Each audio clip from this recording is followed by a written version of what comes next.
I'm Cameron, and I grew up in the shadow of a star. That star was my older sister, Lily. Our house was always filled with people, aunts, uncles, cousins, you name it. They'd pour into our backyard like ants to a picnic, drawn by the promise of my mom's famous barbecue and the chance to see Lily perform. Our backyard was like a stage, with its neatly trimmed lawn and the big oak tree that provided the perfect backdrop. Dad would fire up the grill, the smell of charcoal and sizzling meat filling the air, while Mom bustled around, making sure everyone had a drink in hand. "Lily, sweetie," Aunt Marge would call out, her voice cutting through the chatter. "Why don't you give us a little song?" And just like that, all eyes would turn to my sister. Lily would hop onto a chair, her golden curls bouncing, a mischievous glint in her eye. She'd clear her throat dramatically, and then, magic. "My heart will go on and on," she'd warble, doing her best Celine Dion impression. The adults would go wild, clapping and cheering like they were at a real concert. Mom and Dad would beam with pride, Dad often wiping a tear from his eye. Meanwhile, I'd be off to the side, trying to blend in with the bushes.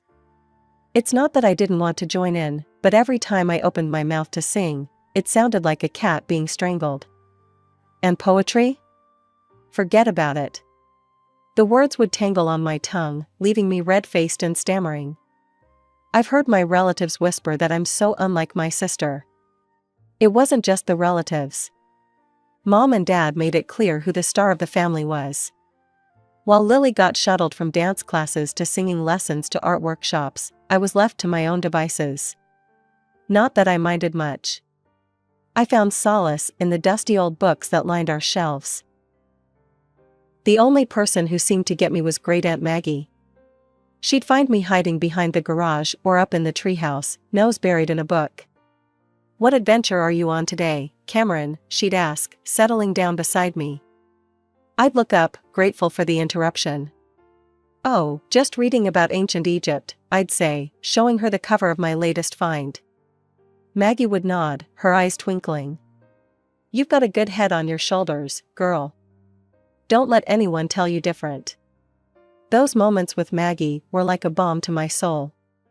She didn't expect me to perform or be anyone other than who I was.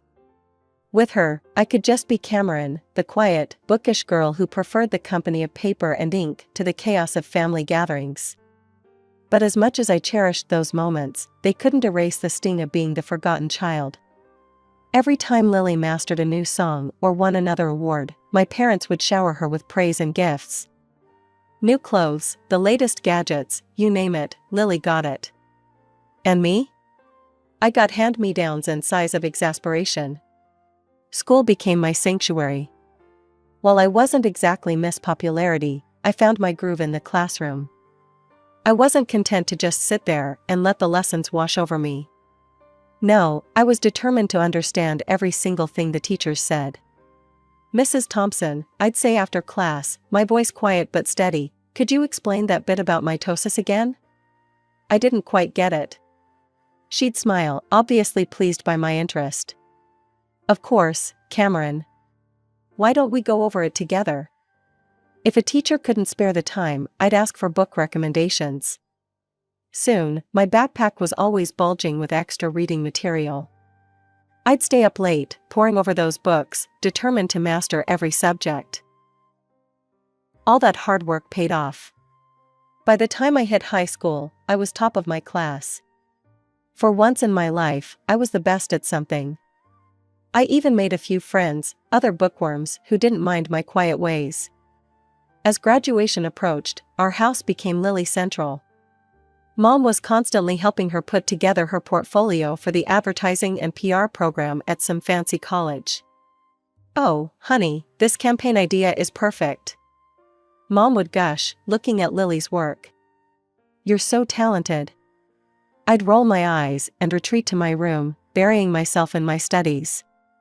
But one night, during yet another family dinner devoted to Lily's college plans, something in me snapped. "I'm going to college too," I blurted out. "I want to study management." The silence that followed was deafening. Then, to my shock and hurt, they all burst out laughing. Oh, sweetie, Mom said, wiping tears of mirth from her eyes. We don't have money for that. You'll need to get a job after graduation. You're just not as gifted as your sister. I felt like I'd been slapped. But I'm the top student in my class, I stammered, my face burning with anger and embarrassment. I get straight A's. I stormed up to my room and came back with my report card, slamming it on the table. They all leaned in to look, their eyes widening in surprise. Well, I'll be damned, Dad muttered, scratching his head. When did this happen? It's been happening for years, I spat. Not that any of you ever noticed. Mom at least had the decency to look ashamed. Cameron, we had no idea. But Dad cut her off. Look, it doesn't change anything. We've spent all our savings on Lily's education. There's nothing left for you, Cameron. I'm sorry, but that's just how it is. You'll go to work at my cousin Frank's restaurant after graduation. I turned and ran, ignoring their calls. I sprinted up the stairs, into my room, slamming the door so hard the walls shook. As I collapsed onto my bed, sobs racking my body, I felt something inside me harden. Fine, I thought, my hands clenching into fists. If they won't help me, I'll find another way. I'll show them all what Cameron can do. The next few months were a blur. Lily headed off to college, her departure marked by tearful goodbyes and proud parental embraces. Meanwhile, I threw myself into my studies with renewed vigor, determined to graduate at the top of my class. During this time, I found myself spending more and more time with Great Aunt Maggie. Her small, cozy house became my refuge from the tension at home. One afternoon, as we sat in her sunlit kitchen sipping tea, she asked the question I'd been dreading. So, Cameron, she said, her kind eyes fixed on me, what are your plans after graduation? I stared into my teacup, fighting back tears. I don't know, Aunt Maggie. Mom and Dad won't help me with college. They say there's no money left after paying for Lily's education. Maggie was quiet for a moment, then reached across the table and squeezed my hand. Cameron, dear, I've got some savings, I'd like to give them to you. For college. You're smart as a whip, and I'll be damned if I let that brain of yours go to waste. The reality of her words hit me like a tidal wave. I burst into tears, overwhelmed by her generosity and the sudden realization that my dreams weren't dead after all. Thank you, I sobbed, throwing my arms around her. Thank you so much, Aunt Maggie. The months flew by, and before I knew it, I was walking across the stage at graduation, diploma in hand. As I scanned the crowd, I saw Aunt Maggie beaming at me. My parents were there too, looking proud but uncomfortable. That evening, as I pored over college brochures, Mom walked in. Cameron, honey, she said, her voice syrupy sweet, your father's cousin Frank called. He's got a waitressing job for you at his restaurant. Isn't that exciting? I took a deep breath. Actually, Mom, I won't be needing that job. I'm going to college. Dad appeared in the doorway, frowning. And how exactly do you plan to pay for that? Aunt Maggie is helping me, I said, my chin held high. She's giving me her savings for tuition. The shocked silence that followed was almost comical. Then, to my disbelief, Dad's face turned red with anger. Absolutely not, he bellowed. If Maggie's got money to spare, it should go to Lily. She needs a car for her job in advertising after she graduates next year. I couldn't believe what I was hearing. Are you serious? I spat. This is my chance to get an education, to make something of myself. Don't be selfish, Cameron, Mom chimed in. Your sister needs that money more than you do. No, I said, my voice shaking but firm. This is my money now, and I'm using it for college. End of discussion. From that moment on, life at home became unbearable. My parents either ignored me completely or snapped at me over the smallest things. The tension was suffocating. After a particularly nasty argument, I called Aunt Maggie in tears and told her everything. Pack your bags, sweetheart, she said without hesitation. You're moving in with me. The next day, I stuffed everything I owned into a cab and drove away, watching my childhood home shrink in the rearview mirror. As I pulled up to Aunt Maggie's house, I felt a weight lift off my shoulders. The summer flew by in a whirlwind of preparation, and before I knew it, I was stepping onto the campus of State University. Thanks to my stellar grades and Aunt Maggie's generosity, I'd gotten into the management program I'd always dreamed of. My first day of classes, I felt like I was floating on air. As I sat in my introduction to business lecture, drinking in every word, I couldn't help but think, I made it. I'm really here. Meanwhile, Lily was starting her senior year at her fancy college. I hadn't heard much from her or my parents since I'd moved out, but I tried not to let it bother me. I was too busy reveling in my newfound freedom and the excitement of college life. But then, about a month into the semester, Aunt Maggie called me. "Cameron, dear," she said, her voice hesitant, "I think you should sit down for this."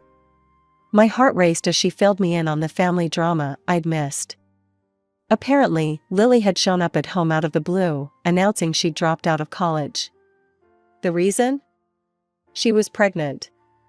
According to Aunt Maggie, Lily had been flippant about the whole thing.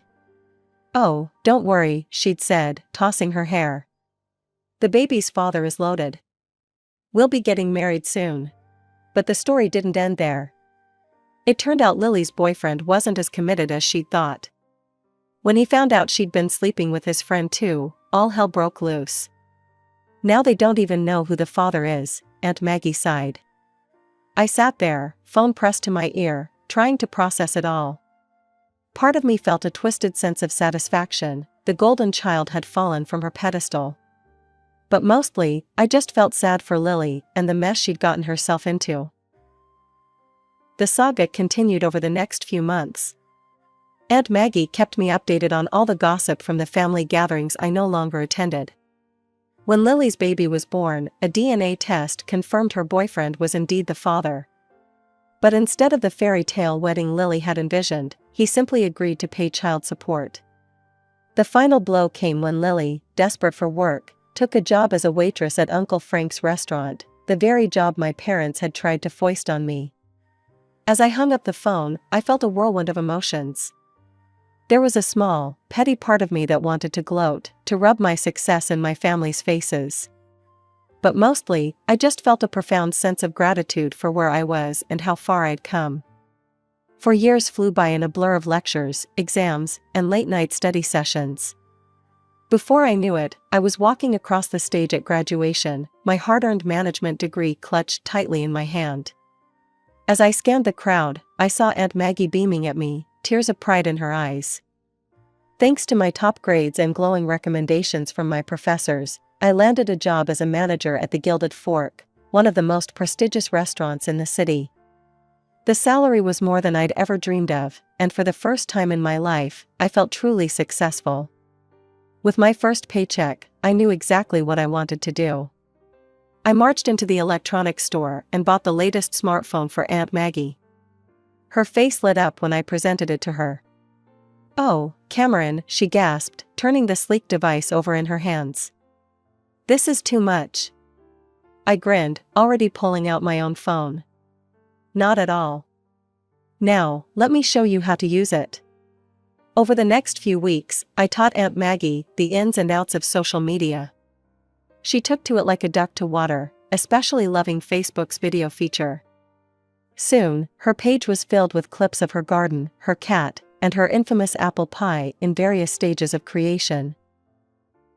I'd watch her videos during my lunch breaks, always making sure to leave a comment or a like. It was our way of staying connected, even when work kept me busy. One day, as I was preparing for the dinner rush, my phone buzzed. I glanced at it, surprised to see my mother's name on the screen. We hadn't spoken in years. "Cameron?"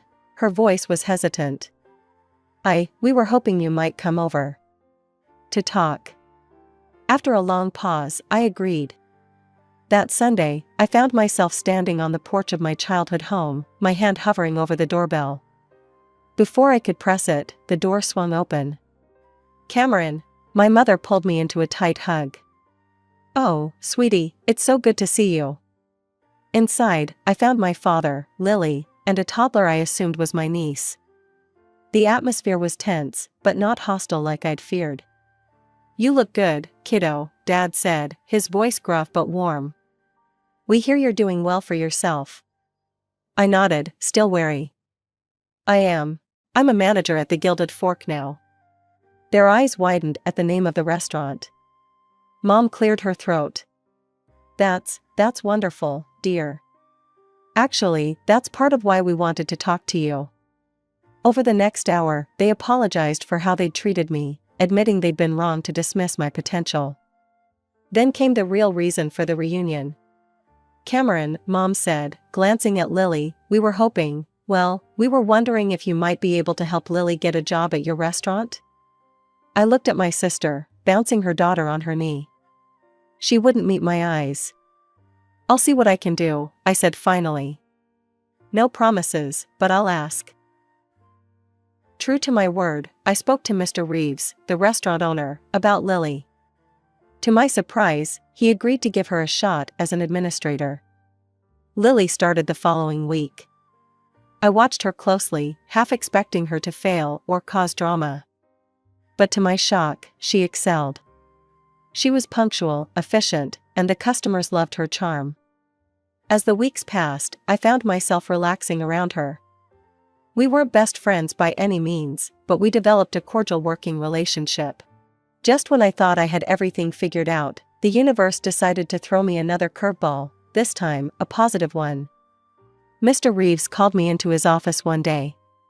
My heart raced, wondering if I'd done something wrong. Instead, he grinned at me and said, "Cameron, how would you like to help me expand the business?" Before I knew it, I was overseeing the opening of not one, but 3 new restaurants. My days became a whirlwind of staff meetings, menu tastings, and number crunching. It was exhausting, exhilarating, and everything I'd ever dreamed of. The promotion came with a significant pay bump, and suddenly, I found myself with more money than I knew what to do with. That's when the calls from my parents started. At first, it was just small things. "The roof is leaking," Mom would say, her voice hesitant. "We were wondering if you might be able to help out a little." I was surprised at how good it felt to say yes, to be able to solve their problems with a simple transfer of funds. It started with the roof, then it was a new water heater, and before long, I was funding a complete home renovation.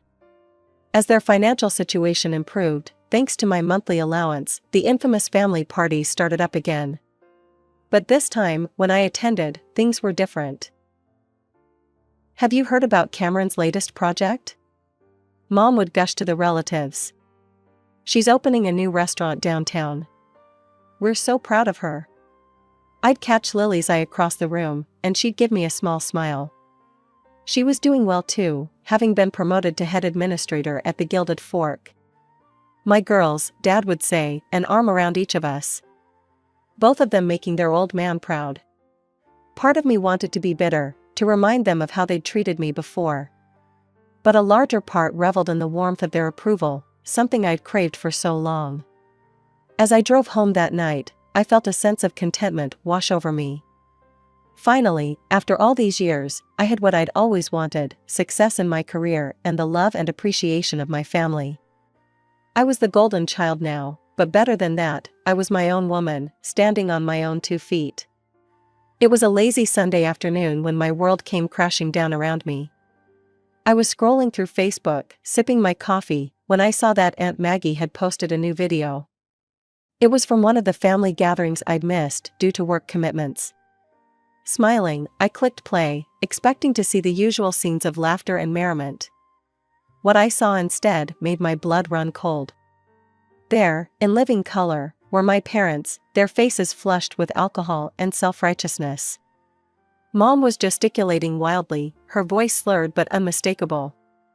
And Cameron, that ungrateful little freeloader, she was saying, "She barely gives us anything. We're not made of money, you know." Dad chimed in, his face red.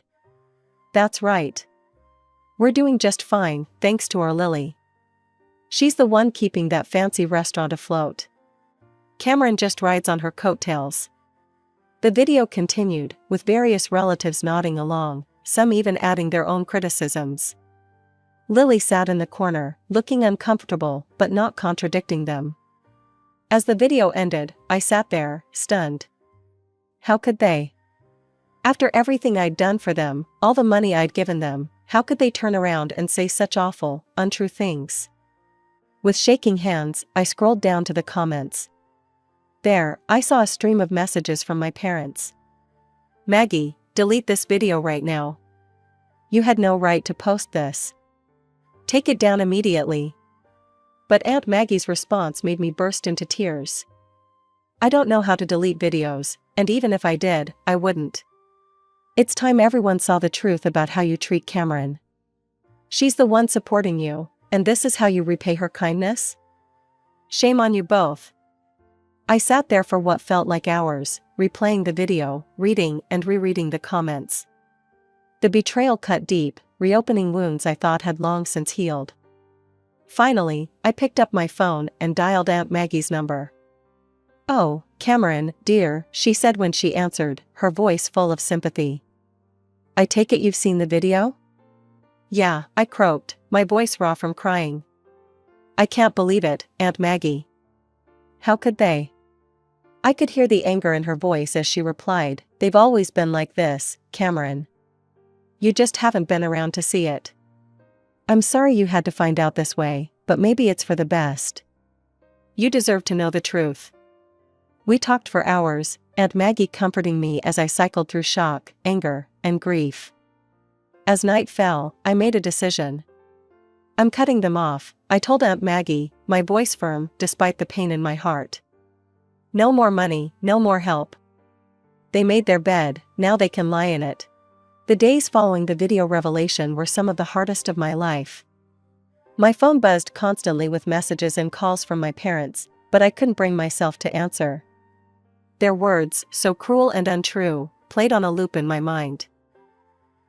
Finally, after a week of silence, I sent them a brief, cold text. "I've seen the video. I know what you really think of me. Don't contact me again. The money stops now." Their responses came flooding in immediately. At first, they were apologetic. "Cameron, sweetie, we're so sorry. We didn't mean any of it. Please forgive us." But as the days passed and I maintained my silence, their tune changed. "We're your parents. You owe us." Each message twisted the knife deeper, but I stood firm. I'd given them chance after chance, and they'd thrown it all back in my face. It was time to break the cycle. Lily, surprisingly, stayed out of it. At work, she was the model employee, efficient and professional. If she harbored any resentment over the loss of our parents' financial support, she didn't show it. Our interactions remained cordial but distant. "I'm not taking sides," she told me one day after a staff meeting. "It's between you and them." I nodded, appreciating her neutrality even if part of me wished she'd stand up for me. But I understood. She had her own child to think about now. As the weeks turned into months, I found myself leaning heavily on Aunt Maggie. Our Sunday video calls became the highlight of my week. She'd regale me with stories from her garden or her latest baking adventure, providing a much-needed dose of normalcy in the chaos my life had become. "You're doing the right thing, Cameron," she'd assure me when doubts crept in. "Don't let them manipulate you anymore." To my surprise, other relatives began reaching out too. Cousin Sarah, who'd always been kind to me at family gatherings, sent me a heartfelt email. "I saw the video. I want you to know I think you're amazing, Cameron. What you've achieved, how you've helped everyone, you're an inspiration. Don't let anyone tell you otherwise." Uncle Bob, Dad's brother, called me out of the blue. "Kid, I've watched you grow up and become this incredible woman. Your parents are fools if they can't see how special you are. You've got family in your corner, remember that." These messages of support were like balm to my wounded heart. I realized that while I might have lost my parents, I'd gained a family who appreciated me for who I truly was. As the year drew to a close, Mr. Reeves called me into his office. I went in nervous, wondering if the family drama had somehow affected my work performance. Instead, he smiled broadly and said, "Cameron, I'm retiring next year. I want you to take over as CEO of the restaurant group." I stood there, shocked into silence. Finally, I managed to stammer out, Are you sure?" He nodded, his eyes twinkling. "I've never been more sure of anything in my life. You've earned this, Cameron. You're the reason this business has flourished. It's time you took the reins." As I left his office, my head spinning with possibilities, I realized something profound. The little girl who'd been overlooked and underestimated had grown into a woman who'd surpassed everyone's expectations, including her own.